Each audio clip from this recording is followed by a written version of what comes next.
좋은 아침입니다. 아침의 하나알 뉴스 종합 비타민 아침의 매일경제 김은미입니다. 꼭 필요한 뉴스만 콕콕 집어서 전해드리겠습니다. 시작해볼까요?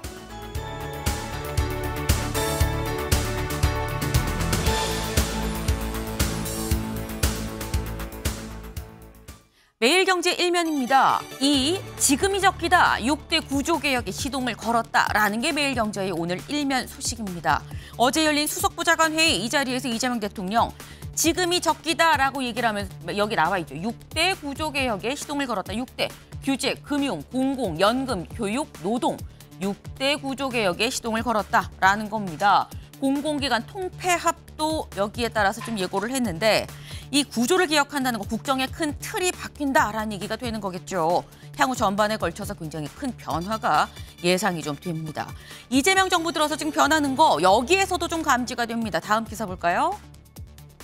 세계일보입니다.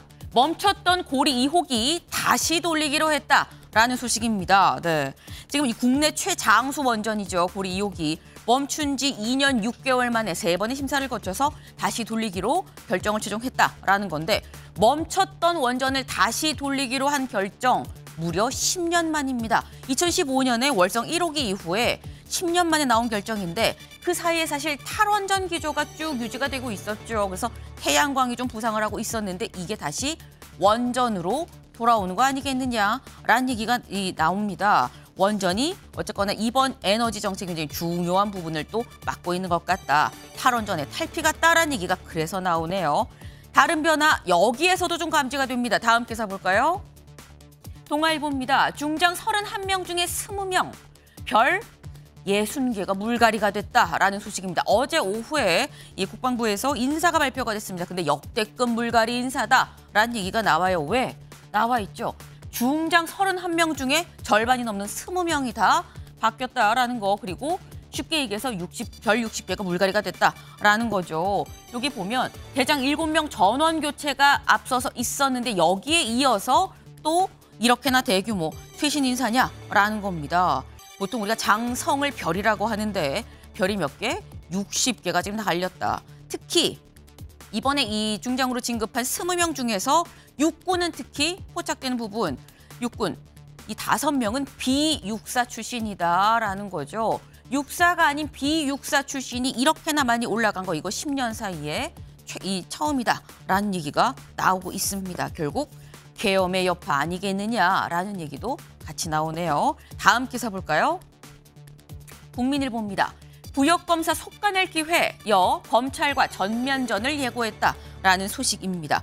대장동 항소포기에 후폭풍이 계속되고 있다라고 봐야 되는 거겠죠. 검찰 지금 계속 강하게 반발을 하고 있는데 이런 검찰의 반발 여권에선 오케이, 부역검사 속가낼 수 있는 기회다라고 얘기를 하고 있다는 거예요. 여길 볼까요?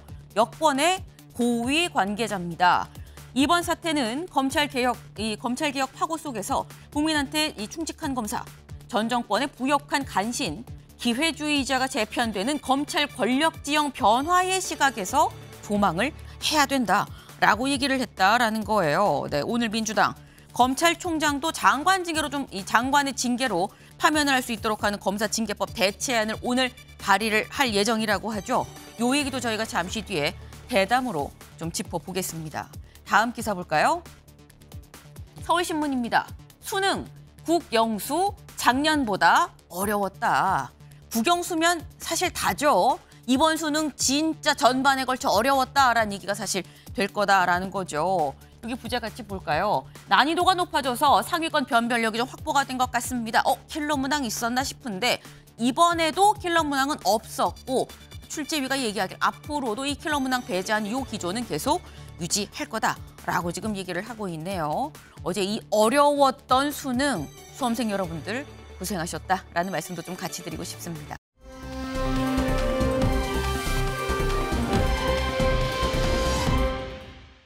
굉장히 기분이 좋아 보이는 트럼프 대통령이 뭘 갖고 있느냐. 어제 드디어 미국의 예산안이 통과가 됐습니다. 역대 최장 43일간의 이 셧다운이 드디어 종료가 됐다라는 건데 우리나라 예산안도 아니고 미국 예산안까지 우리가 다 신경 써야 돼. 미국이 미치는 영향이 크죠. 특히나 트럼프 대통령이 취임한 트럼프 정부에 들어서는 더더욱 그 영향이 상당히 커진 상황입니다. 역대 최장의 셧다운 일단 막을 내렸다고 하니까 멀리 떨어져 있는 우리도 일단 안심이다라는 생각이 듭니다. 근데 멀리 떨어진 미국 말고 우리나라에서 어제 경기도 부천에서 이런 일이 있었습니다. 다음 사진 같이 보시죠. 바로 이 모습입니다. 어제 아마 저녁 뉴스 보신 분들은 아이고 어떡한데 라는 말씀 하시면서 이 뉴스 보지 않으셨을까 싶어요. 부천 제1시장에서 어제 오전 10시 55분쯤에 갑자기 후진하던 트럭이 앞으로 돌진해서 상당한 인명피해가 발생했다라는 거죠. 관련 영상 잠깐 보고 오실까요?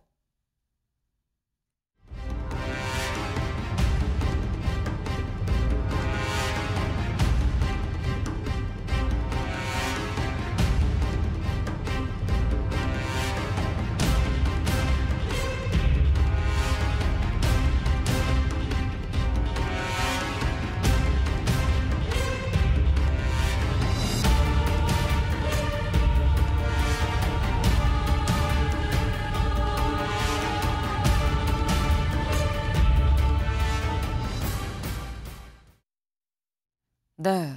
지금 현재 운전자는 급발진을 좀 주장을 하고 있는 그런 상황이죠. 근데 급발진 중에서도 지금 보면 막 아찔하다라는 생각이 막 절로 드는데 특히 이번이 우려되는 게 윤영월 대표님. 네. 인명피해가 2명이 숨지고 19명이 다쳤어요. 인명피해가 너무 크거든요.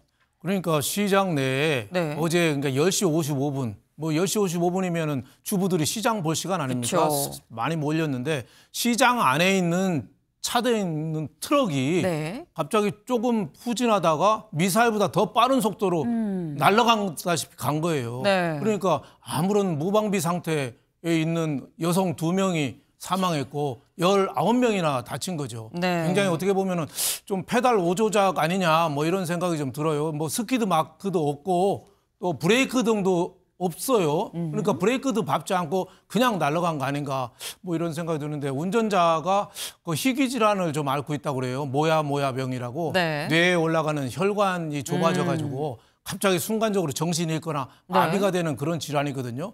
뭐 그런 여부까지 좀 조사를 해봐야 되는데 네. 앞으로 우리 재래시장에 지금 트럭이 사람 많은데 좀 왔다 갔다 하는 게 많거든요.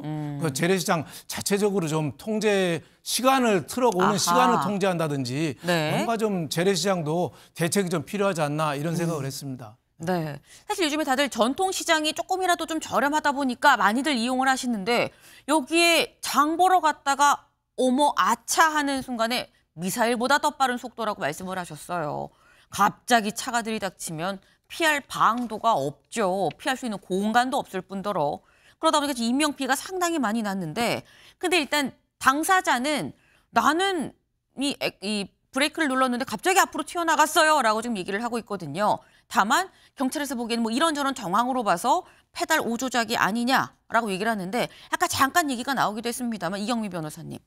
또 이 운전자가 약간 희귀 질환도 좀 앓고 있다고 해요. 그럼 만약에 이 질환, 이 급발진이 아니라고 한다면 희귀 질환으로 인해서 사고가 발생을 했을 때는 뭔가 이 손해배상이나 이 형사처벌 같은 경우가 좀 감경이 되는 부분이 있습니까? 그게 이제 어느 정도 수위의 심각성이 있는지에 따라 달라질 것 같고요. 그래서 네. 이제 이 모야모야병을 계속해서 앓고 왔다 이런 이제 진단을 받았다라고는 되어 있으니까 네. 그럼 이제 다른 의사가 판단했을 때 이 정도가 운전을 할 정도가 아니다라고 할 정도로 심각한지 네. 그리고 지금 상태에서 그게 이제 이런 뭐 사고에 있어가지고 어느 정도 원인 기여 한 부분이 있는지 이런 부분들이 이제 판단이 된다면은 참작이 될 여지도 있지만 일단 경찰의 1차적인 의견은 아직까지 그렇게 보기는 어렵다라고 해가지고 아마 사건이 진행되면서 그런 부분이 있다라면은 뭐 참작될 여지도 있을 거는 같다. 일단 한번 지켜봐야 될 것 같습니다. 네. 사실 이 기저질환이 상당히 운전을 해서는 안 될 정도라고 하면 그런 상황에서 왜 했습니까? 라고 추궁이 좀 들어갈 수도 있지만 그게 아니라고 한다면 또 오히려 참작될 수 있을지 여부까지도 좀 달려있다라는 말씀을 하셨어요. 근데 지금 일단 뭐 이런 거 저런 걸 다 차치하고 인명피해가 너무 큰 상황인 거죠. 이경미 변호사님. 이 정도의 인명피해라고 한다면 사실 이거 형사처벌도 상당히 좀 세게 나오지 않을까라는 생각이 좀 들긴 들거든요. 형사처벌 상한이 5년입니다. 네. 네, 그 5년 이하의 금고형이고 하나의 교통사고로 인해서 다수의 피해가 발생을 하더라도 네. 가장 중한 죄 정한형으로밖에 처벌을 할 수 없기 때문에 5년 이하 형으로밖에 처벌을 할 수가 없고 우리가 최근에 있었던 시청역에서 발생했던 그 교통사고 네. 그 사건도 마찬가지로 여러 명이 사망했지만 사실 최상한이 5년이거든요. 그래서 5년의 형밖에 선고를 받지 않았어가지고 그래서 이 부분은 조금 좀 법적으로도 좀 개정이 좀 필요한 부분이 아닌가 좀 그렇게 말씀드리고 싶습니다. 네. 일단 이게 뭐 누구의 잘못, 원인이 뭔지 명확하게 밝혀지진 않은 상황입니다. 때문에 경찰이 지금 수사를 통해서 원인이 뭔지를 밝혀내려고 하는 건데 저희가 다양한 가능성들을 좀 같이 좀 짚어본 거다라고 생각을 해주시면 좋을 것 같습니다. 아침의 매일경제 뉴스 종합 비타민 언제나처럼 TV로 좀 크게 보시다가요. 궁금한 점 유튜브 댓글로 남겨주시면 같이 좀 얘기를 해보겠습니다.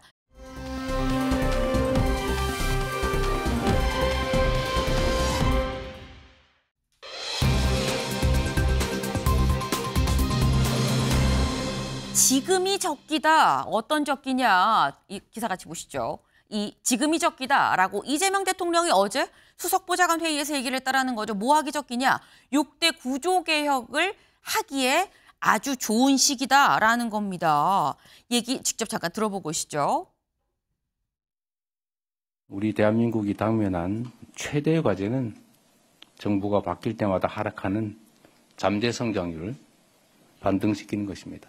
혈관에 찌꺼기가 쌓이면 좋은 영양분을 섭취해도 건강이 좋아지지 않는 것처럼 이 사회 전반의 문제를 방치하면 어떤 정책도 제 효과를 낼 수 없기 때문입니다. 경제 회복의 불씨가 켜진 지금이 바로 구조개혁의 적기라고 판단이 됩니다. 규제, 금융, 공공, 연금, 교육, 노동 이 6대 핵심 분야의 구조개혁을 통해서 잠재 성장률을 반드시 반등시켜야 됩니다. 그래서 새로운 성장의 길을 열어야겠습니다. 네, 지금 막힌 혈관을 지금 비유로 지금 같이 들었습니다. 6대 개혁 여기 같이 보겠습니다. 먼저 규제 개혁입니다. 규제 개혁, 신기술 규제 유연화, 생명 안전 규제 적정 수준 유지 등등이 지금 포함이 되고요. 금융 개혁입니다. 포용금융이라는 표현이 지금 들어가네요. 포용금융으로 금융계급제를 완화하려고 한다라고 얘기하고 공공개혁, 여기에서 사실 이 일부 기관 통폐합이기까지 지금 나오고 있는 거죠. 기능조정, 평가제도까지 좀 개편을 하겠다. 연금개혁입니다. 그래서 노후 소득을 좀 보장을 할 수 있는 방법, 그리고 국회 연금특위에서 요 구체적인 얘기가 좀 오가도록 하겠다라는 거고, 교육개혁, 지역 거점 국립대, 서울대 10개 만들겠다라는 거 공약이었었죠. 요거 다시 한번 박차를 가하겠다라는 거, 노동개혁, 경산의회 민주노총도 참여를 하시라. 경산의회가 그냥 있는 이런 기관이 아니라 정말 이 실효성 있는 이런 대안과 힘을 가진 위원회다라고 얘기하면서 좀 설득을 하는 그런 부분이 있었습니다. 네. 근데 지금 일단 6개의 분야를 찝은 게 규제, 금융, 공공, 연금, 교육, 노동이에요. 근데 이 6개가 윤영걸 대표님. 네. 사실 이재명 대통령이 말한 어떻게 보면 우리나라 6곳의 환부라고 얘기를 해야 될까요? 환부를 지금 잡아서 여기 수술하겠습니다라고 지금 얘기를 한 건데 고쳐야 될 때 잘 딱 집었다고 보십니까? 뭐 좋은 말은 단 열거한 거 아닌가 이런 생각이 들어요. 우리나라 잠재 성장률이 지금 1.9%로 추락했거든요. 네. 물가 안 올리고 가용자원을 총동원했을 때 성장률이 훨씬 지금 바닥을 헤매고 있는 거죠. 1.9%로 추락하면. 그러면은 뭔가 좀 구조개혁을 시동을 걸어야 되는데 뭐 저는 6개 거론한 거는 좀 뭐 좋다고 봐요. 하지만은 구체적인 추진 방안을 어떻게 하느냐. 여기에 대해서 어제 별로 좀 신빙성이 안 간다. 서울대를 9개 만든다. 그럼 지방대학을 서울대학으로 간판을 바꾸겠죠. 그럼 서울대학이 9개 되는 겁니까? 또 금융개혁을 한다는데 네. 금융개혁을 하려면은 구조개혁을 하고 관치금융을 없애고 자율과 경쟁을 더 도입해야 되는데 네. 어제 대통령이 얘기한 건 금융계급제 개혁, 금융계급제. 왜 부자는 싼 이자 내고 가난한 사람은 이자를 더 내냐. 그런데 그게 말은 그렇듯한데 억강부양, 대동세상 뭐 그 취지에는 뭐 어떻게 보면 좌파의 그 균등에서 대해서는 맞지만은 네. 그래가지고 금융이 안정이 될까요? 제가 보기에는 오히려 차별화가 더 가속돼서 정말 금융을 개혁하려면은 자율성을 주고 서민들에 대해서 대출을 좀 강화한다든지 뭐 이런 쪽으로 해야지 이자를 차별로 한다든지 이런 식으로 한다는 건 좀 이해가 할 수 없고 또 하나 더 하면은 정부부터 솔선해라. 정부가 선심성 예산 풀고 예산 방만하게 하면서 구조 개혁을 하자고 아무리 소리쳐야 각 그 경제 주체가 먹히겠느냐. 네. 저는 이런 실현성에 대해서 상당히 의구심을 갖고 있습니다. 네. 6개를 찝은 건 좋지만 하지만 이 6개 글쎄 실현 가능성이 있을까라고 얘기하시면서 금융계급제 완화를 얘기를 한 부분에 대해서 딱 찝으셨어요. 다음 기사를 좀 볼까요? 이 가난한 사람의 비싼 이자 금융계급제 개혁하겠다라고 얘기를 했다라는 거죠. 이 얘기 잠깐 들어보고 오시죠. 이재명 대통령은 현재 금융제도는 가난한 사람이 비싼 이자를 강요받는 등 이른바 금융계급제가 된 것 아니냐라고 지적하면서 기존 사고에 매이지 말고 해결책을 마련하라고 주문했습니다.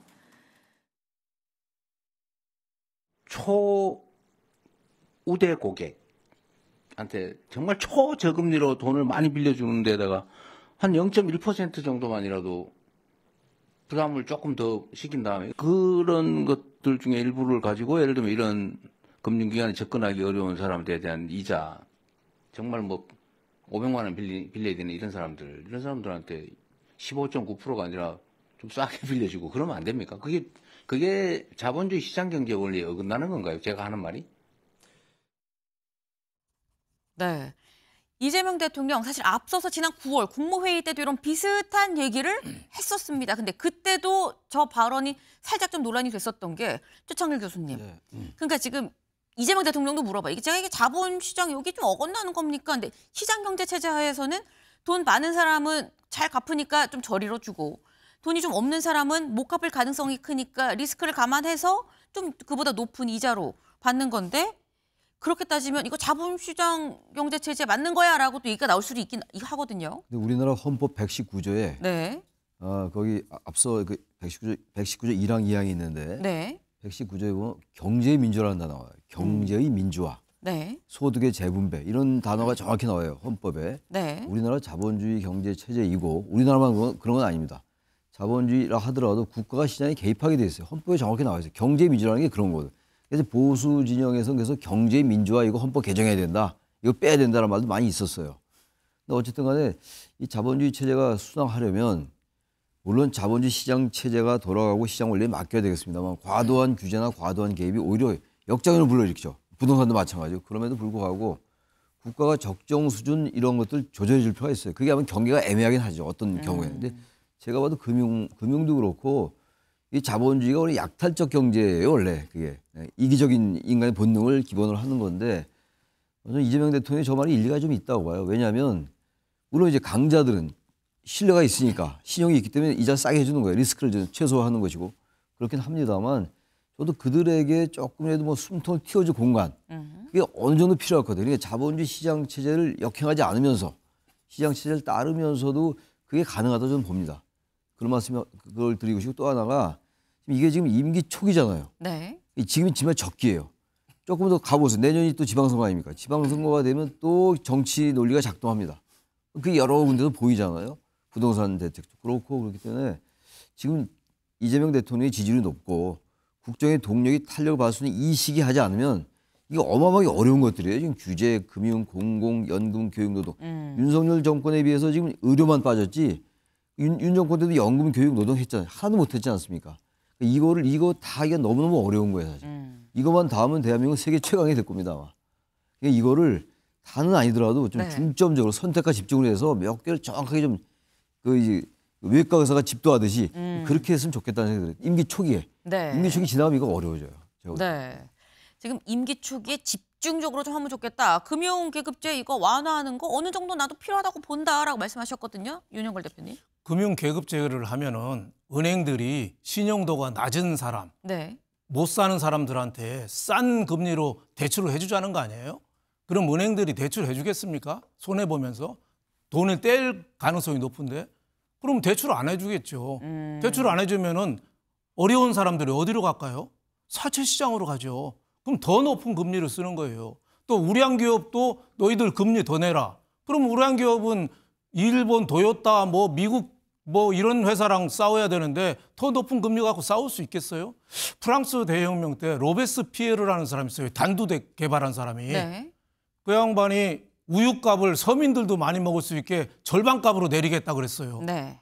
그러니까 어떻게 됐습니까? 낙농업자가 낙농을 포기하고 도축을 해서 소고기를 팔아버렸어요. 그러니까 소가 없어졌어요. 그리고 사료값도 또 올랐어요. 그래서 결국은 우유를 반값에 하려고 그러는데 우유가 10배로 올랐어요. 결국 로베스피에르가 단두돼서 죽었죠. 그러니까 억지로 경제를 해서 되는 거를 못 봤습니다.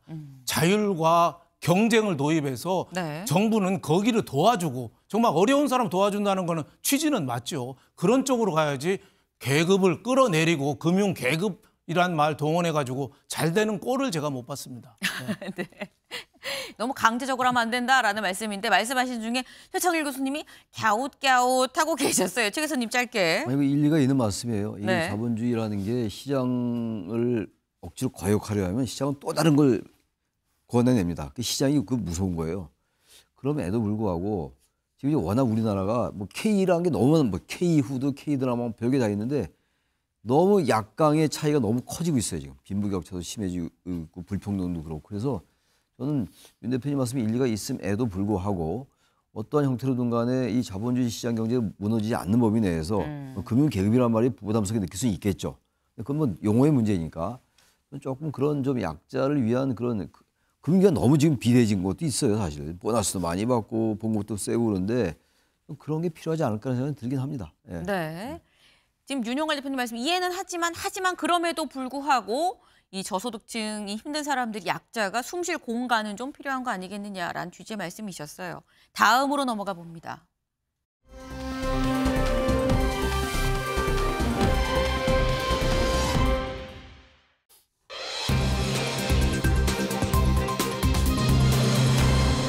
기각 또 기각입니다. 같이 여기 보실까요? 네. 저희 그 백보드 같이 볼까요? 네. 저희 황교안, 박성재 이 두 사람 구속영장이 새벽 사이 기각이 됐습니다. 같이 보시죠. 먼저 황교안 전 총리 이 구속 필요성이 부족하다라고 해서 오늘 새벽 4시쯤에서 기각이 됐고요. 이보다 앞서서 박성재 전 장관 여전히 혐의 관련 다툼의 여지가 있다라고 해서 재청구된 구속영장도 기각이 됐다라는 거예요. 먼저 오늘 새벽 황교안 전 총리가 이 구치소에서 대기하다가 기각이 되고 다시 집으로 귀가할 때의 그 모습 같이 보고 오시죠. 정의가 승리했습니다. 자유민주주의가 이겼습니다. 말도 안 되는 체포, 말도 안 되는 구속 시도였어요. 우선 무슨 사유로 구속을 했는가? 한 40장 굉장히 두꺼운 자료가 있더라고요. 내와 관련된 건 한 줄도 안 돼. 아니 한 페이지도 안 돼. 아무 관계 없는데 내란의 길에 쫙 쓰고 그리고 황교안이 이렇게 했다. 계엄 선포 전후 정부 인사와 소통한 적은 있으십니까? 계엄이 나는 것 자체를 내가 늦게 알았어요. 어떻게 소통을 합니까? 알지도 못하는데. 방송을 통해서 알았어요. 네. 지금 일단 내란 선동 혐의에 대해서 부인을 하면서 정의가 승리했다라고 얘기를 했는데 기각 사유 좀 더 자세히 보겠습니다. 구속 필요성이 부족하고 도주 증거인멸 염려 등 구속 사유가 부족하다. 객관적 사실관계에 대해서 증거가 상당 부분 또 수집이 돼 있다고 본다라는 겁니다. 근데 사실 황교안 전 총리가 체포가 오전에 체포가 되고 저녁에 영장이 청구가 돼서 10시간 만에 영장이 청구가 됐죠. 그래서 이거 구속에 대한 어떤 특검이 확신이 있는 거 아니겠느냐라고 얘기를 했는데 이경민 변호사님, 근데 기각이 됐어요. 그러니까 이게 아직 이게 내란 선동 혐의거든요. 네. 주가 이제 내란 선동 혐의인데 그 12.3 비상계엄 이후에 SNS에 이제 글을 올리면서 그 부분을 이제 내란 선동을 한 게 아니냐 뭐 이렇게 이제 보고 있는 부분인데, 근데 이게 좀 어쨌든 이제 조사를 하는 과정에서 일단은 진술 거부권도 행사를 했다고 하고 나머지 그러면 결국은 이제 특검 입장에서는 수집된 증거들로 가지고 이제 구속영장을 청구를 했을 거란 말입니다. 근데 네. 이제 했는데 그 부분에도 불구하고 지금 재판부에서는 구속 필요성이 지금 아직까지 뭐 소명이 안 됐다. 그러니까 구속 필요성이 부족하다라고 보는 걸 보면 네. 일단은 범죄 혐의에 대해서도 어느 정도 지금 다시 한번 판단을 받아볼 필요성이 있다라고도 보여지는 것 같고요. 거기에 더해서 구속이 지금 어쨌든 도주 증거인멸 염려가 있었다라는 부분이 소명이 돼야 되는데 그런 부분도 소명이 되지 않다 보니까 네. 일단은 방어권을 보장을 하고 불구속 상태에서 진행하는 게 맞다라고 지금 이제 돌아가서 이렇게 판단을 한 것 같거든요. 그래서 일단은 뭐 재판의 해부가 된다 하더라도 혐의 유무부터 시작해서 계속적으로 조금 다툴 부분이 있지 않을까. 그래서 그런 부분들에 대해서는 특검 입장에서도 좀 부담으로 남지 않을까 이렇게 좀 생각해 볼 수 있을 것 같습니다. 네, 지금 말씀은 일단 혐의 자체에 대해서도 좀 다투는 거 아니겠느냐라는 그런 생각이 든다라고 말씀하셨는데 어제 특검이 제출한 의견서가 무려 220쪽에 달하고요. 같이 했었던 PPT라고 얘기를 하죠. 프레젠테이션 이게 45장에 달했다라고 합니다. 그럼 이렇게나 준비를 많이 했는데 이 변호사님. 그런데도 불구하고 필요성이 좀 뭐 부족하고 도주 증거인멸도 없다라고 얘기를 하면 특검이 영장 재청구할 가능성 얼마나 된다고 보십니까? 지금 이제 보면은 지금 구속이 되는 사람들을 봤을 때 네. 내란에 정말 직접적으로 가담을 했던 사람이 아니라면 내란 중요 임무 종사자 혐의를 적용을 하지만 사실은 네. 이제 소명이 부족하다라고 해서 기각이 되는 경우가 많이 있었고요. 그리고 지금 내란 선동 같은 경우에도 결국은 이제 직접적으로 어떤 행동을 가담했다라기보다는 선동을 했다라는 그런 뒤에서 이제 어떻게 보면 내란에 있어서 이제 이런 부분들을 부추기고 이렇게 가담을 부수적인 했다라고 인물로 보인다. 그렇습니다. 그렇기 때문에 네. 직접적으로 뭔가 이제 이 뭐 의견서가 많이 제출이 됐다 하더라도 여기에 있어서 직접적으로 인과관계가 있고 어떻게 보면 황교안 전 총리 같은 경우에도 본인이 인식을 했을 때는 뭐 네. 이런 부분들이 문제가 있기 때문에 그런 이제 SNS 글을 올렸다라고 할 것 같으면 그러면 이 부분에 대해서 일단은 판단해 볼 필요는 있는 것 같거든요. 그래서 아직까지는 법리적으로 이게 정말 선동에 해당되는지 네. 뭐 그런 부분들에 대해서까지도 일단 재판부가 다시 한번 좀 판단해 볼 필요성이 있지 않을까 이렇게 좀 조심스럽게 진단하고 있습니다. 네. 사실 지금까지 쭉 구속이 된 사람과 기각이 된 사람을 봤을 때 구속된 사람은 주요 임무 종사자, 직접적으로 좀 연관이 있는 사람들이고 그렇지 않은 사람들의 경우 좀 기각이 되는 부분이 분명히 있긴 있다라고 말씀을 하셨어요. 그런데 어제 기각된 사람이 황교안 전 총리뿐만이 아니죠. 아까 저희 같이 본 박성재 전 법무부 장관도 오늘 새벽 기각돼서 구치소에서 대기하다가 집으로 돌아갔습니다.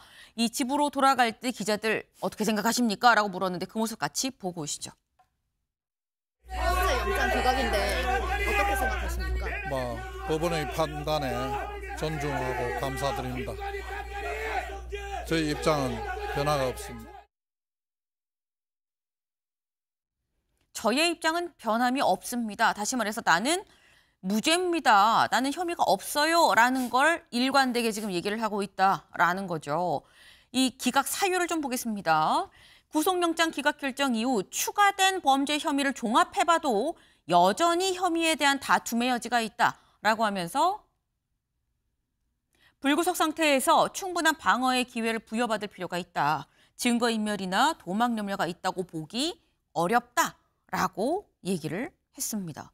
상당히 보통은 도주 우려, 중대 사안 뭐 이런 정도로 짧게 이 뭐 기각, 뭐 구속 사유가 나오긴 하는데 이번에 상당히 좀 길게 재판부에서도 줄줄이 좀 설명을 했어요. 근데 요지는 어쨌거나 혐의에 대한 다툼의 여지가 여전히 있다라고 얘기를 하는 건데 사실 이번 이 구속영장 청구는 두 번째 청구였었죠. 그래서 어제 특검에서 뭐라고 얘기했었냐면 박정 특검부 이렇게 얘기를 했었습니다. 같이 볼까요?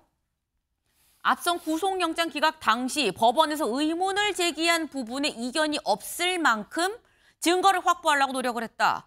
그래서 의미 있는 자료를 상당수 확보를 했고 그래서 범죄 사실을 새롭게 추가를 했다라고 얘기를 했습니다. 그런데 이번에도 또다시 기각이 됐다라는 거죠. 그럼 여기서 말하는 1차, 이 법원에서 의문을 제기한 부분이 어떤 부분이냐? 1차 때 뭐 때문에 기각됐는지 좀 같이 볼까요? 위법성 인식 정도나 그가 취한 조치의 위법성 등에 대한 다툼의 여지가 있다라고 얘기를 했어요. 위법성 인식을 했는지 혹은 취한 행동 자체가 실제로 위법을 한지 이 부분이 둘 다 다툴 여지가 있다라는 거였는데 최창렬 교수님. 네. 근데 영장 재청구고 보강을 했다고 하는데도 이번에 또 기각이 됐거든요. 그죠. 황교안, 박성재 두 분 다 이제 법무장관을 했던 분인데 황교안 전 총리는 총리도 했고. 네. 근데 이 박성재 전 장관은 검사를 25년 했던 사람이에요. 누구보다도 자기가 했던 행동에 대해서 위법성을 인식했다고 저는 봅니다. 저 말이 약간 좀 이해가 안 가요. 위법성 인식 정도에 있어서 다툴 여지가 있다라고 얘기하는데 네. 지금 이제 박성재 전 법무장관은 구치소의 수용 공간을 확보해야 된다. 계엄 이후에 말이죠. 그리고 또 하나가 출국 금지에 인력을 대기시켜라. 이런 이제 얘기를 하고 그랬단 말이에요. 그렇다면 이건 충분히 이런 것들에 대한 위법성이 있었다고는 봐요. 그리고 계엄도 마찬가지로 위법할 것이다. 위법하다라고 봤을 것 같은데 법원은 그렇게 안 본 거예요. 그 보강을 했음에도 불구하고 또 이제 영장이 기각됐는데 저는 두 사람 중에서 황교안 전 총리는 기각될 것 같았고 저는 개인적으로.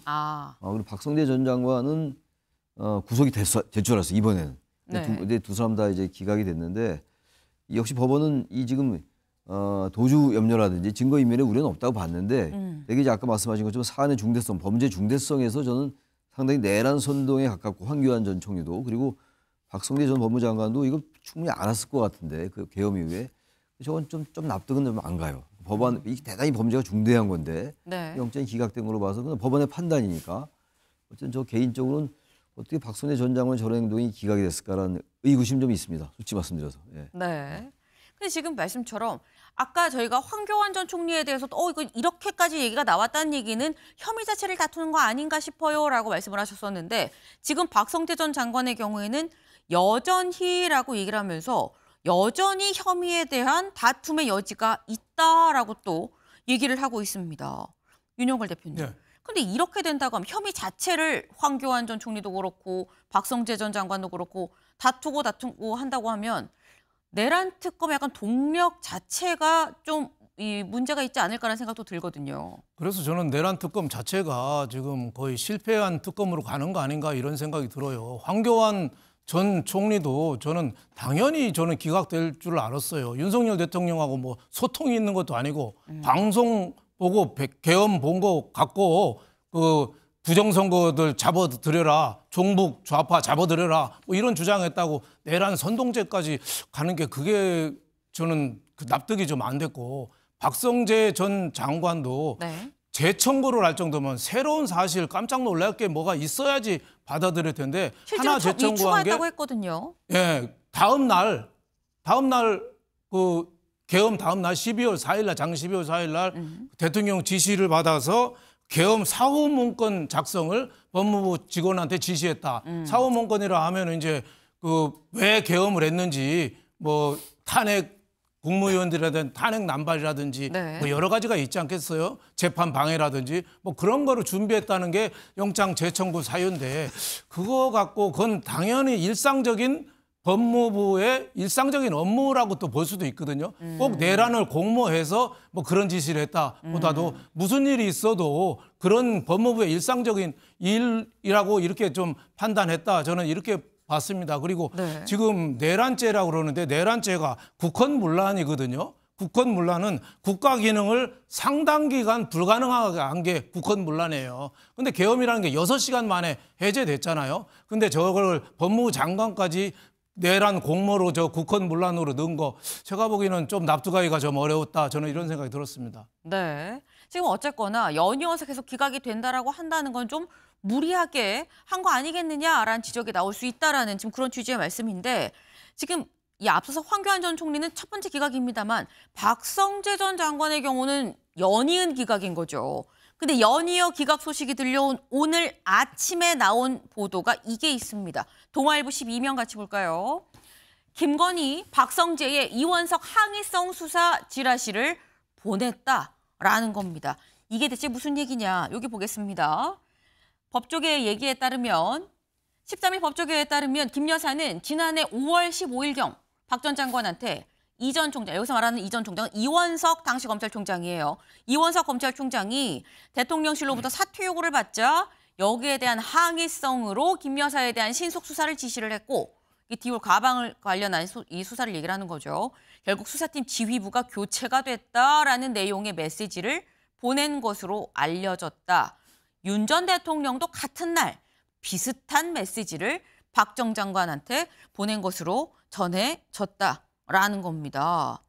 김 여사가 직접 박성재 전 장관한테 이거 이원석 검찰총장이 내 사건 관련해서 뭔가 사퇴하라고 얘기를 하니까 항의성으로 내 사건 더 세게 조사해라는 이런 지시를 한 걸로 보인다라는 어떤 그런 시중에 떠도는 지라시를 보냈다라는 거예요. 직접 문자로. 근데 사실 김건희 여사가 당시 다른 사람한테도 직접 문자를 보냈던 게 공개가 된 적이 있었죠. 저 이거 준비가 됐을까요?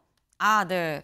요건 지금 준비가 안 됐는데 한동훈 전 대표도 법무부 장관 때 사실 김건희 여사한테 문자를 받았다라는 얘기를 했었어요. 그리고 그게 나중에 추후에 본인이 공개한 게 아니라 나중에 공개가 돼서 사실 문자를 받은 건 맞는데 그럼 내가 거기다 뭐라고 답을 하냐라고도 얘기를 하면서 이 보낸 게 맞고 받은 게 맞구나라는 사실이 확인된 적이 있었는데 윤영걸 대표님. 네. 당시 그때는 김건희 여사가 워낙에 윤석열 전 대통령하고 한동훈 전 대표랑 둘이 원체 친했었으니까 이게 같이 뭐 밥도 먹고 이렇게 하면서 보냈나 싶었는데 박성재 전 장관한테도 보냈어요. 박성재 전 장관하고도 친했던 걸까요? 그러니까 김건희 여사가 뭐 공동 정권이라고 생각한 거죠. 오지랖이 넓어도 저거는 국무위원한테 어떻게 문자 지라시를 보내고 그래요. 좀 말도 안 되는 일이 벌어진 거죠. 그러니까 윤석열 정권이 비상계엄으로 몰락한 가장 큰 이유가 검찰권의 사유화. 이거죠. 이거 하다가 결국은 무너진 거죠. 지금도 이재명 정부도 지금 검찰의 사유화가 지금 속속 진행되고 있어서 저도 상당히 불안한데 이 일을 보면은 작년 5월 12일 날 윤 대통령하고 박성재 장관하고 4차례 통화를 했어요. 그때가 이제 이원석 검찰총장이 김건희 여사에 대한 수사를 가속하느냐 중단하느냐 이거 갖고 좀 논란이 있을 때거든요. 네. 그러니까 이원석 검찰총장이 오히려 더 좀 세게 나갔죠. 그러니까 5월 13일 날 그러니까 통화하고 다음 날에 법무부에서 검찰 인사를 했어요. 중앙지검장하고 김건희 여사 관련된 사람을 싹 교체해버렸어요. 그러니까 그런 일이 있었고 지금 문자가 있는 거는 그 다음 날 5월 15일 날 문자를 김건희 여사도 보내고 윤 대통령도 그런 내용을 찌라시에 도는 거. 예? 오히려 이원석 검찰총장이 수사를 세게 한 뭐 이런 내용을 보낸 거죠. 그러니까 어떻게 보면은 자기를 변명하기 위해서 변호하기 위해서 이원석 검찰총장이 무리한 수사를 해서 이렇게 인사됐다 뭐 이런 거를 알려주기 위한 건데 굉장히 잘못된 거고 근데 하나 참고할 거는 이게 네. 지금 내란 공모로 박성재 전 장관이 지금 기각이 됐잖아요. 네. 내란 공모하고 이거는 별개입니다. 어떻게 보면 김건희 여사의 국정농단, 국정 개입 뭐 이런 증거 중에 하나라고 볼 수 있겠습니다. 네. 이건 지금 있을 수 없는 잘못된 일이다. 근데 그렇다고 해도 이걸 봐서 박성재 전 장관이 내란을 공모했다고 볼 사유가 되느냐라는 말씀이거든요. 최 교수님 짧게. 이 자체가 이제 그 계엄은 작년 12월 3일이었고 네. 이건 그 훨씬 이전 얘기들이고 또 그때 이제 이원석 전 검찰총장은 어쨌든 수사를 좀 하려 했는데 그게 안 됐어요. 임기를 마쳤는데 그때 여러 가지 그 얘기들이 있었죠. 이 자체가 말이 안 되는 거죠. 그래서 제가 봐도 앞서 설명하셨으니까 제가 중언은 안 하겠는데 어쨌든 이 자체가 뭐 계엄과 직접 관련되는 건 아닌데 아무튼 이게 전반적이고 포괄적으로 들여다볼 때 이 박 전 장관이 어쨌든 이 윤석열 정권과의 어떤 연관성 이런 걸 또 고려했던 것 같긴 해요. 근데 이게 계엄 자체와 직접적으로 연관됐다고는 어렵겠죠. 근데 어쨌든 이원석 전 검찰총장에게 그런 걸 하고 또 결국 완전히 교체했잖아요. 그러고 난 다음에 도이치 주가 조작 의혹 사건도 그렇고 모든 게 이 김건희 씨에 대한 게 다 무혐의 결론 났던 거 아니었어요? 그때 중앙지검장 교체하고 전부 교체했는데 그게 이게 적나라하게 나타난 거예요. 그것도 저는 그래서 이게 다 계엄의 항상 에너지를 충전하는 과정이었다라고 저는 생각합니다. 네. 아하. 네. 지금 이게 직접적인 증거는 되지 않지만 지금 전반적인 정황 증거 정도로는 좀 볼 수 있는 거 아니냐라는 취지의 말씀으로 좀 이해가 됩니다.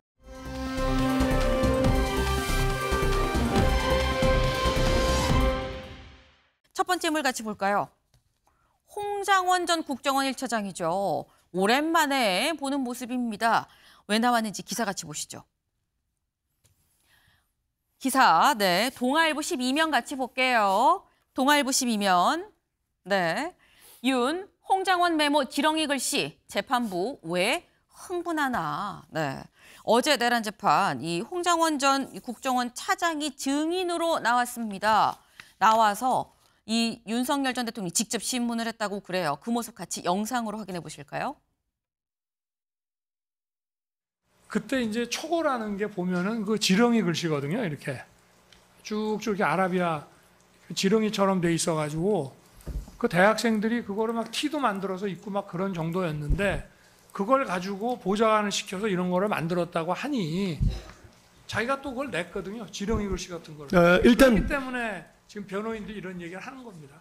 본인이 지금 내가 불러줘서 이렇게 작성하게 한 후에 내가 이렇게 했다. 그거는 진정성립 자체는 인정된 걸로 봐야 되는 거 아닌가요? 그 지렁이 글씨라는 게 도대체 그걸 가지고 어떻게 저런 문서가 나올 수가 있는지 자기가 초안이라고 초고라고 낸 게 그냥 지렁이에요. 누가 봐도 본인도 알아보기가 어렵게 그렇게. 저는 왜 이렇게 흥분하시는지 이유를 모르겠는데 흥분하는 게 아니고 아까 제가 말씀드린 게 그래서 보좌관 반대신문 해보시고 필요하면은 보좌관 증인으로 뭐 신청을 하시거나 그러면 되죠. 아니 기사도 예. 많이 나서 예. 홍장원 지렁이 이렇게 치시면은 본인이 낸 초고가 다 뜹니다. 네. 아유 저희가 이거 다 증거에 의해서 아니. 증거에 의해서 하는 거죠. 네. 아니 이게 재판 중에 지렁이가 왜 이렇게 많이 나와라고 생각하실 것 같아요. 계속 지렁이 글씨 그래요. 근데 지렁이 글씨 대체 뭐야? 그러니까 홍장원 전 국정원 1차장이 통화를 하면서 이렇게 자기가 메모로 받아 적었다는 그 글씨 그리고 이거를 내가 이렇게 대충 적어서 다시 옮겨 적었고 요 메모 자체 체포조로 뭐 어떻게 하고 요런 메모 자체 이 메모 자체에 신빙성이 좀 없는 거 아니냐라는 취지의 얘기를 하는 건데 근데 이 지렁이 글씨 뭐 이렇게 인터넷에 홍장원 지렁이 하면은 많이 나와요라고 얘기를 했죠. 홍장원 지렁이 하면은 이런 것도 나옵니다. 굿즈가 만들어졌더라고요. 혹시 이거 보신 분 있나요? 홍장원 지렁이라고 치니까 이게 뭐 스탑 라인 갖고는 약간 이 윤석열 전 대통령 지지자층인 것 같아요. 이렇게 티셔츠에다가 당시 글씨가 이랬는데 요 글씨를 그대로 여기다 이렇게 갖고 와서 아예 티셔츠까지 만든 뭐 이런 사례가 있다라는 것까지 다 요즘에 이게 나오더라고요. 그러니까 지금 뭔가 이런 식으로 썼는데 이걸 어떻게 알아봅니까? 이거 믿을 수 있는 겁니까? 라는 얘기인 것 같아요. 이경민 변호사님. 근데 이게 지금 사실 홍장원 차장이 쓰고 자기가 보고 내 글씨는 또 확인할 수 있는 건 아닌가라는 생각이 들긴 하거든요. 그러니까 이제 홍장원 차장은 이제 불러주는 걸 보좌관이 썼고 네. 그걸 본인이 다시 가필해서 이렇게 정리를 했다라고 하는 거니까. 네. 그래서 이거는 뭐 기계적으로 받아 쓰는 사람이 있었지만 결국은 내가 이걸 발언을 한 거를 그대로 옮겨 적은 것에 불과하기 때문에 내가 실질적으로 작성한 게 맞고 그리고 여기에 대해서는 뭐 조작이 되거나 이런 게 없다. 그래서 진정 성립이 인정된다 이렇게 이제 주장을 하고 있는 거고. 근데 윤 전 대통령 측에서는 이거 누가 봐도 이게 알아볼 수가 없는 글씨니까 네. 이게 어떻게 지금 제대로 된 그런 당시의 체포조 명단이겠느냐 이렇게 이제 주장을 하면서 이건 진정 성립이 인정되지 않는다. 그러면서 홍장원 전 차장의 진술 신빙성까지도 깨보려고 하는 그런 주장인데 그래서 재판부에서 말을 하는 게 그러면 보좌관을 불러서 그때 당시에 이렇게 썼다라고 하는데 그렇게 얘기를 하죠. 지금 그렇죠. 예. 그래서 이제 그거를 증인으로 신청을 해서 이게 그때 당시 보좌관이 어떤 내용을 쓴 건지가 확인이 된다면 그러면 사실 저거는 뭐 증거법상으로 홍장원 차장의 말이 맞는지 이게 밝혀질 부분이어가지고 뭐 지금도 일단은 진정성이 인정되는 걸로 보이긴 하지만 더 확실히 하려면은 뭐 보좌관을 불러가지고 이걸 확인해 보면 더욱더 이제 끝난 문제가 아닌가 이렇게 생각이 됩니다. 네. 사실 이게 지렁이 글씨냐 아니냐 이게 엄청 이게 또 중요한 사안인가라는 생각이 들기도 하는데 일단 윤석열 전 대통령 입장에서는 이게 이 사람 말을 믿을 수 있냐 없냐를 볼 수 있는 중요한 포인트 아니냐라는 거거든요, 최 교수님. 근데 전 아까 글씨 나왔잖아요, 저 화면에. 여기 나와 있죠, 이 글씨죠. 아니 저렇게 해가지고는 못 알아보죠. 그야말로 아라비아의 글씨 같은데. 중동 글씨 같은데 저렇지 않았잖아요, 글씨가. 지금 화면에 나가는 저거 말씀하시는 걸까요? 저게 지렁이입니까? 저거하고 이거 너무 다르잖아요, 지금. 저거 잠깐 지렁이 메모라고 얘기하는데 지금 기억하실 거 아니에요. 지금 저기 그때 한창 탄핵되기 전에 헌재에서 탄핵 심판할 때 홍장원 차장의 발언이 맞다 틀리다 가지고 얼마나 얘기가 많았어요. 생생하게 기억합니다. 그러니까 그때 뭐 메모가 3번 바뀌었다, 4번 바뀌었다 그러면서 이제 이른바 계엄을 좀 지지라기보다도 어쨌든 계엄을 좀 옹호하려는 사람들은 저걸 문제 삼았다고요. 진정성이 없다. 제가 볼 때 진정성이 있어요. 저것도 알아볼 수 있는 거 아닙니까? 저것도 못 알아봐요. 저거하고 이거 어떻게 같습니까? 그래서 지금 윤 전 대통령이 얘기하는 지금 재판부에서 얘기하는 거 저것도 굉장히 억측이에요. 지렁이 메모라고 하면서 저거 저거 민경우 의원이 얘기한 것 같은데 제가 볼 때는 저게 신빙성이 없어요. 그 자체가. 그때 그 홍장원 메모가 중요했던 건 뭡니까? 윤 전 대통령이 누굴 잡아가더라 이런 거였잖아요. 그게 핵심적인 거였어요. 그래서 이제 홍장원 전 차장이 그 발언 때문에 그때부터 더 이게 뭔가 분명해지기 시작했는데 이걸 자꾸 없던 일로 하려고 자꾸 메모가 지렁이였다. 이게 알아볼 수 없다. 그래서 엉터리 얘기다라고 주장하고 있는 건데 제가 볼 때 저거 재판부에서 받아들여질 가능성 거의 제로입니다. 제가 볼 때. 네. 그 저런 주장 재판부에서 안 받아들여줄 걸이라고 말씀을 하셨는데 사실 이 재판부가 그럼 뭐 그 쓴 사람을 또 증인으로 또 불러서 볼까요?라고도 지금 얘기를 하죠. 재판부가 직접 나서서 증인으로 뭐 누굴 부를까요? 어떨까요? 지금 얘기를 하고 있는데 지금 이 주장 받아들일지 안 받아들일지 한 번 더 보려는 건지 직접 지규현 판사가 이 홍장원 전 차장한테 한 번 더 나오시죠? 라고 제안을 하더라고요. 같이 좀 보고 오시죠. 증인께는 일단은 오늘 좀 한 번만 나오시게 해야 되는데 너무 죄송합니다. 아무래도 물어보실 게 또 많다고 또 막 그러시니까 너무 죄송한데 딱 한 번만 좀 더 나와주십시오. 대신 그때는 다 끝내도록 할게요. 혹시 핸드폰 보신 다음에 확인해 보시면 20일 날 혹시 가능하신가요? 예. 네. 너무 죄송합니다. 저는 오늘 계속해도 되는데요. 아무래도 오늘 중으로는 아무리 늦게 해도 끝나기가 좀 어려울 것 같아서 차라리 차분하게 말씀하시는 게 나을 것 같아서 그렇습니다. 오늘 차분하게 말씀 잘해 주셔서 크게 도움이 많이 됐습니다. 다음 기일에도 똑같이 차분하게 말씀해 주시면 될 것 같습니다. 네. 지금 이 혹자는 이 재판을 보고서 이렇게 말씀하시는 분도 있더라고요. 아니 무슨 밤 약속 잡듯이 뭐 20일 날 되세요? 그럼 나오시고요. 뭐 이렇게 얘기를 한다고 하는데 보통 저렇게 잡기도 하긴 합니다. 왜냐하면 이제 시간이 되는지를 보고 빨리빨리 정해야 될 때는 이렇게 하기도 하는데 근데 보시는 분들에 따라서는 이영민 변호사님. 아니 나는 더 해도 되는데요 라고 홍장원 전 차장이 얘기를 하는데 왜 굳이 따로 불러? 그냥 한 번에 하는 게 나은 거 아니야? 라고 생각하시는 분도 있을 수 있어요. 근데 이제 증인을 보통 이제 소환을 하게 되면 한 번에 그치긴 하거든요. 네. 한 번에 그치고 다시 재차 이제 불러서 하는 경우는 사실 조금 이제 일반적이진 않습니다. 근데 이제 그런 경우가 내용이 정말 방대할 때, 방대하고 이게 뭔가 졸속으로 이렇게 증인 신문을 하게 되면은 뭔가 또 빠뜨리는 게 생길 수 있으니까 그래서 조금 이제 신중하게 이렇게 또 필요한 증인이라고 생각이 되니까 중요한 증인이라고 생각되니까 저렇게 이례적으로 이제 증인한테 실제 이날 또 출석이 되는지까지 확인을 하면서 어떻게 보면 양해를 구하는 거여가지고 그래서 저 부분이 뭐 물론 증인 입장에서는 전날도 이제 충분히 다 할 수 있다고는 했지만 뭐 재판부라든지 아니면 변호인도 준비를 하는 부분, 검찰도 준비를 하는 부분까지 고려를 했을 때는 한 번 더 기회를 잡는 게 모두에게 다 이제 한 번에 더 이제 딱 정리를 한 게 더 맞을 것 같다라고 판단을 했기 때문에 아마 저렇게 이제 제안을 하지 않았을까 이렇게 추측이 됩니다. 논란의 여지가 없도록 아예 한 번 더 부르는 방법을 좀 택한 것 같다라는 말씀이에요.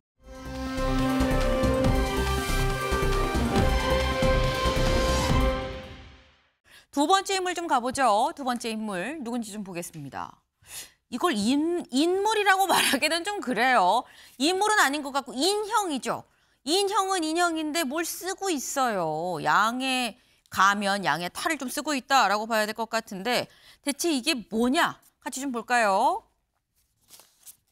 네, 돌아온 대똥입니다. 대똥이 혹시 기억하시나요? 네, 사실 송석준 의원이 키우는 반려견이라고 해야 될지 반려인형이라고 해야 될지 모르겠습니다만 송석준 의원이 대장동 사건을 얘기할 때마다 항상 옆에 같이 데리고 다니는 반려인형인 거죠. 2021년 이 국토위 국감 때 내가 대장동 근처에서 데리고 오네요. 이름이 대똥입니다. 라고 얘기를 했었었는데 그때 그 대똥이가 이번 대장동 항소 포기 사건으로 3년 만에 다시 돌아왔습니다.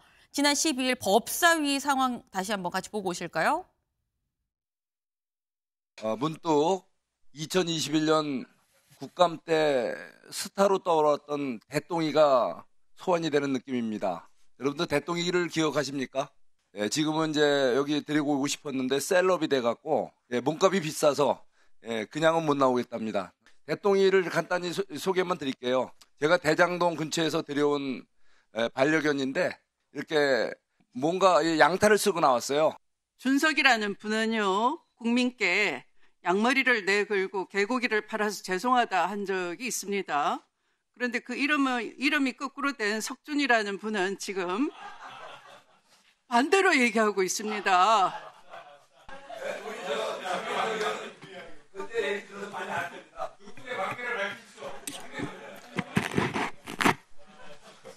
어제 저녁 늦게 그동안 우리 제 캐비넷 안에서 잠자고 있던 대똥이가 깨어났습니다. 여러분 앞으로 대똥이 보실 일이 자주 있을 겁니다. 이상입니다. 네, 대똥이. 저도 이제 기억이 나는데 3년 전 대똥이가 다시 돌아왔다. 이 대장동 사건의 어떤 약간 이 상징적인 어떤 캐릭터가 지금 된 거 아닌가라는 생각이 드는데 대똥이가 이 양의 탈을 쓰고 있죠. 그래서 뭐 이 개가 양의 탈을 지금 쓰고 있다라는 이런 취지의 지금 얘기를 하고 있는 건데 처음 등장할 때 그 모습 잠깐 같이 보고 오시죠. 증인님, 잠깐만요. 이번에 여당 마이크 빼세요. 쇼하고 있어. 부끄러워 죽겠어 아주. 50분에 계속하도록 하겠습니다. 국정감사 진행을 선포합니다. 민주당 의원들께서 왜 항의하셨는지 조금 이해가 좀 저는 안 됩니다. 그게 본인들 말씀인 것 같아서 그랬어요. 저는 양의 탈을 쓴 일이 양두구육. 들어보세요. 원주민들 이야기 좀 들어보세요. 아니 대똥이를 제가 대똥이를 가져온 사연을 이거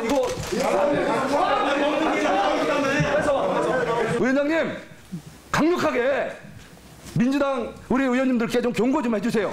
어떻게 국민들이 보는 앞에서 우리 저 동료 의원의 그 반려동물을 뺏어갑니까?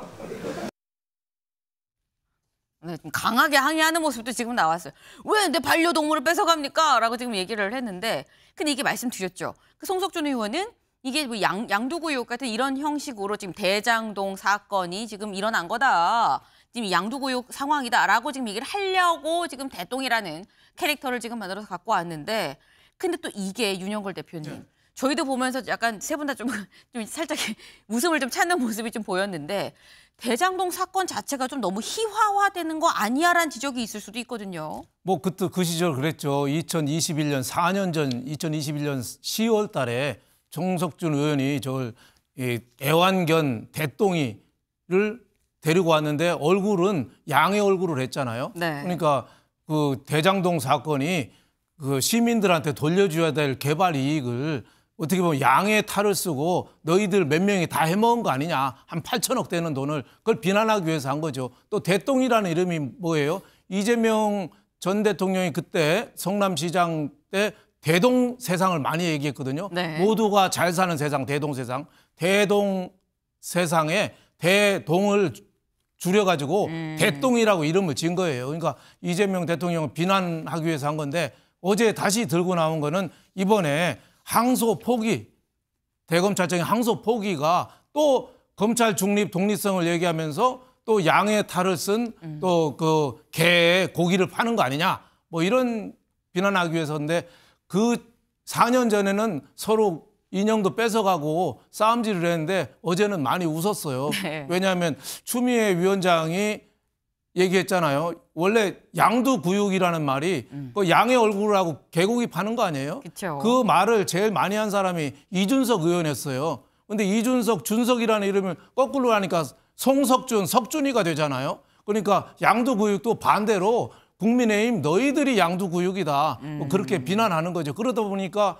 자기가 얘기해도 재밌으니까 또 웃은 건데 또 화내고 때려 부시는 것보다는 훨씬 뭐 보기는 좋습니다만은 저것도 조금 저열한 어떻게 보면 회의 진행이죠. 네.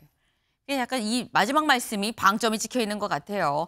뭐 때리고 싸우고 부수는 것보다 낫긴 나은데 또 딱히 이거라고 더 베스트는 아닌데 다른 방법으로 좀 논할 수 없습니까? 라는 취지의 이런 말씀을 또 주셨습니다. 다른 방식으로 논의하는 상임위를 좀 기대를 해봅니다. 다음으로 좀 넘어가 볼까요?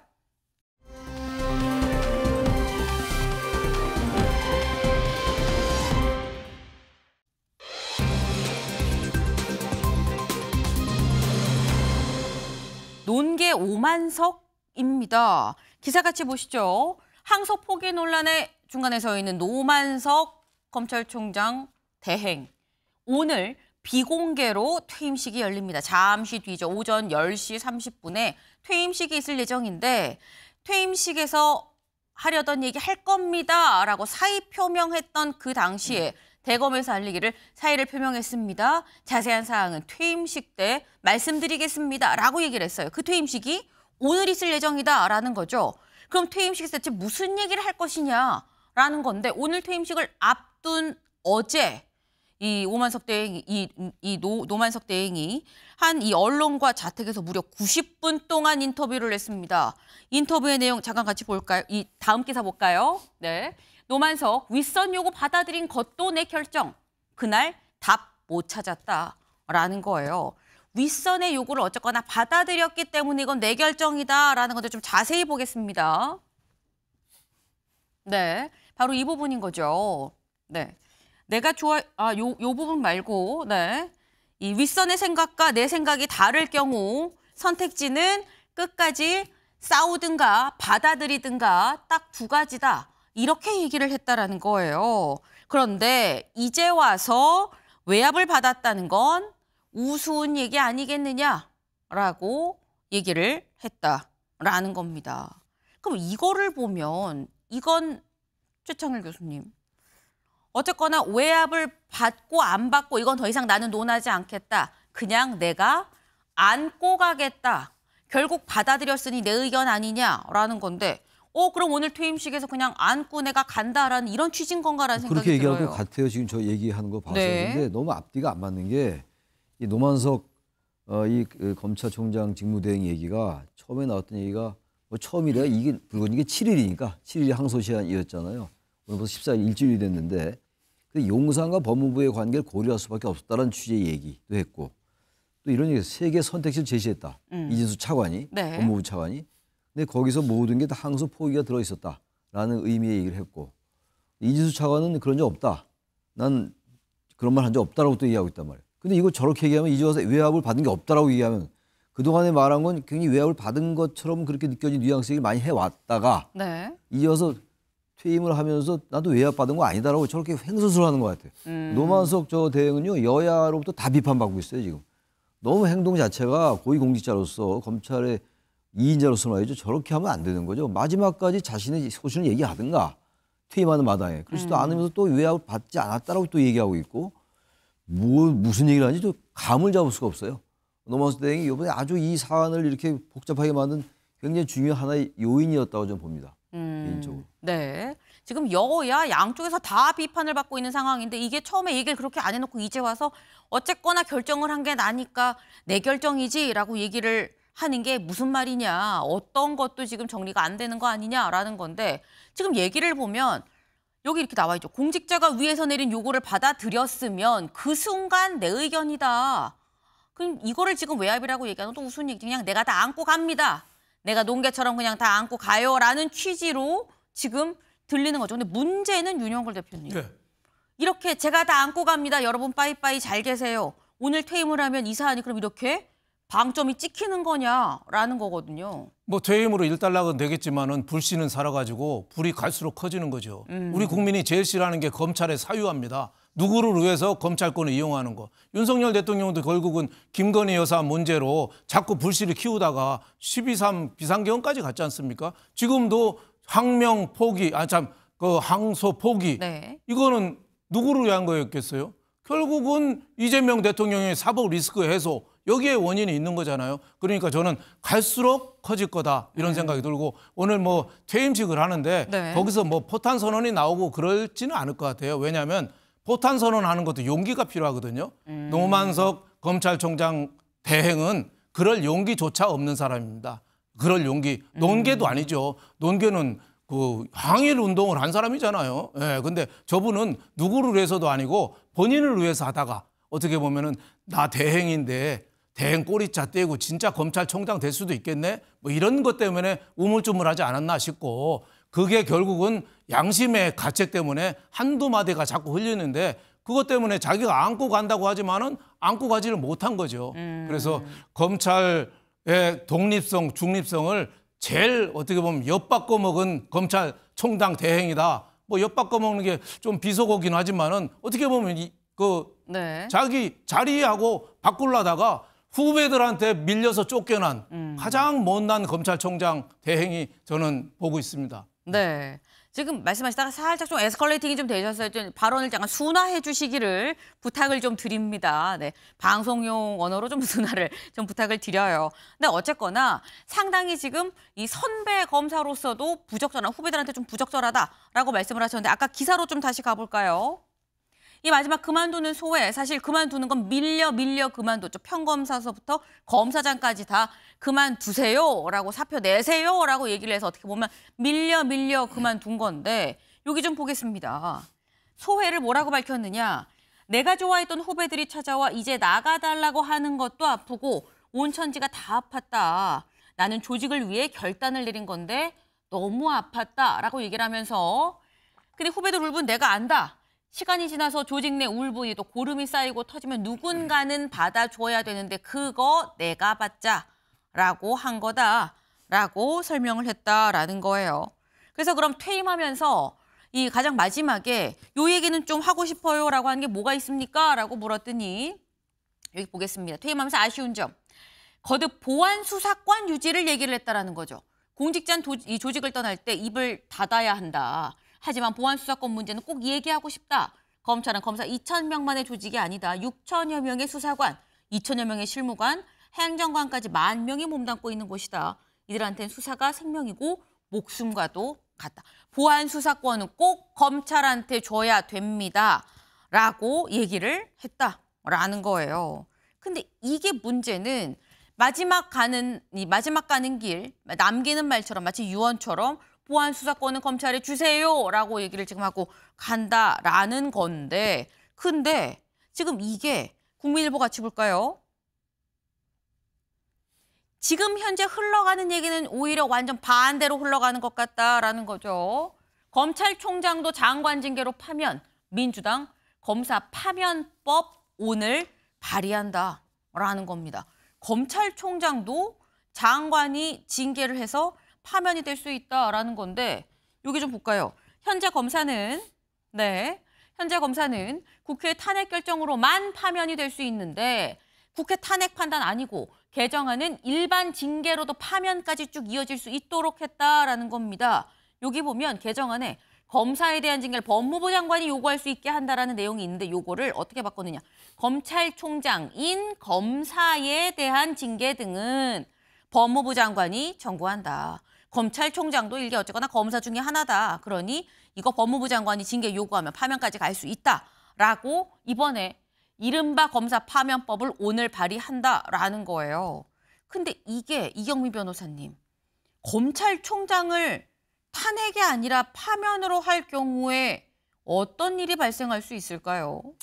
그러니까 이제 정권의 눈치를 더 보게 될 수밖에 없는 그런 상황이 생길 것 같습니다. 이게 검사에 대해서 파면을 하는 게 결국 이제 국회에서 탄핵 소추하고 이렇게 이제 절차로 갈 수밖에 없도록 해놨던 것이 검찰은 정치적 중립성을 보장을 해주기 위한 취지에서 그렇게 이제 보호를 하고 있었던 부분인데 그게 이제 검찰에서 어쨌든 이게 검찰도 마찬가지로 파면 대상이 되고 검찰총장도 법무부 장관을 통해 가지고 이렇게 된다라고 할 것 같으면 그럼 앞으로 더욱더 이제 정권의 눈치를 또 볼 수밖에 없는 그런 또 검찰이 될 수도 있다. 이렇게 또 우려가 되는 부분도 있고요. 그리고 노만석 검찰총장 대행이 뭐 마지막 남기는 말로는 마치 검찰을 위해서 보안 수사권이 유지가 돼야 된다라고 하면서 검찰을 위한 것처럼 조직을 위한 것처럼 이야기를 했지만 오히려 지금 검사에 대해서 이렇게 징계법을 폐지를 하고 검사를 파면할 수 있다. 검사를 파면할 수 있다. 이렇게 되는 것이 오히려 검찰 조직에 더 어떻게 보면은 좀 악영향을 미치게 되는 그런 결과가 된 거라서 검찰 내부에서 이게 정말 조직을 위한 게 맞아라고 생각될 부분이 너무나 이제 앞뒤가 다른 부분이 많은 것 같거든요. 그래서 이런 본인의 행동으로 인해 가지고 뒤에 나오는 후폭 풍는은 검찰을 위한 것이기보다는 정말 검찰을 어떻게 보면 더욱더 이제 폐지를 가속화시키고 검찰이 그동안의 정치적 중립성이 보장됐던 부분들도 해치게 되는 그런 결과로 가는 게 아닌가. 그래서 이게 과연 어떤 부분을 생각을 하고 이런 결정을 한 것인지 좀 그런 부분들이 좀 의문스러운 부분이 많습니다. 네. 검찰의 정치적 중립성을 위해서 일부러 검사 징계법을 별도로 두고 일반 공무원이랑 다르게 이 대우를 했었던 건데 거기에 대해서 그냥 이 탄핵도 없이 검찰총장을 그냥 바로 이 파면까지 갈 수 있도록 한다고 하면 최창일 교수님 이런 지적이 나올 수가 있을 것 같아요. 지금까지 정치검찰이었잖아. 지금 문제였어. 그러니 파면도 그냥 바로 장관 징계로 라고 얘기했다면 그전에 바람이 불어서 누웠던 검찰이 바람도 안 보는데 일단 눕고 시작하는 거 아니냐라는 지적도 나올 수 있거든요. 뭐 그런 지적 저는 할 수 있다고 생각합니다. 근데 이게 보면 검찰이 자초했어요. 이번에 이제 검사장급들이 이제 집단적으로 뭐 항명이라고 합니다. 항명이건 아니건 간에 어떻게 보든 간에 말이죠. 우리가 이걸 들여다봐야 돼요. 지난번에 직시항고권 행사하지 않았을 때 그때 검사장들이 이렇게 집단적으로 움직이지 않았거든요.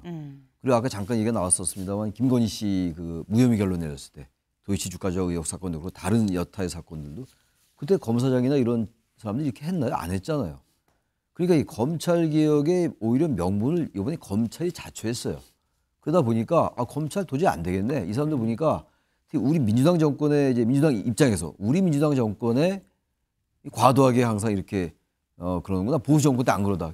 아닌 게 아니라 보수 정권 때 같은 경우보다 확실히 민주당 계열의 정당, 진보 정권에 대해서 굉장히 가혹하게 항명을 했던 기억이 나요. 제가 봐도.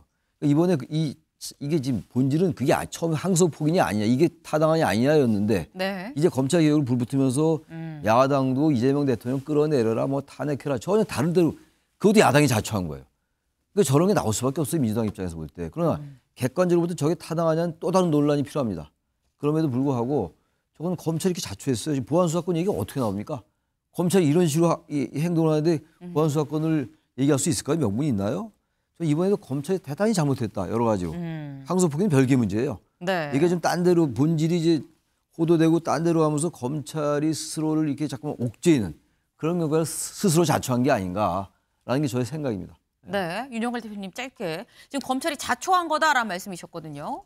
제가 보기에는 민주당이 너무 오버하는 거죠. 오히려 너무 주구가 돼가지고 하는 거 아닌가. 권력의 끈앞풀이 된 거 아닌가. 뭐 이런 생각이 들어요. 아니 검사들이 얼마든지 의사표명할 수 있잖아요. 원래 중앙지검장하고 검찰총장 대행이 항소하기로 했잖아요. 근데 갑자기 번복이 됐으니까 그 의사표명했는데 너희들 항명이다 하고서 이런 법까지 만들어요. 제가 보기에는 너무 오버하는 거다. 검사 보고 앞으로는 소금되지 말고 너희들은 설탕돼, 감미료해, 이거잖아요. 그러니까 앞으로 검사들한테 우리 사회의 부정부패를 막을 기대, 저는 이 법이 통과된다면은 그건 할 수 없다. 굉장히 어떻게 보면 위험한 법이다, 이렇게 생각합니다. 네, 지금 이 검찰한테 세상의 빛과 소금이 아니라 세상의 설탕이 되라, 감미료가 되라, MSG가 되라라는 얘기 아니겠느냐라고 말씀하셨는데, 오늘 발의되는 법안, 이 법안이 어떻게 보면 위협용, 을러대기용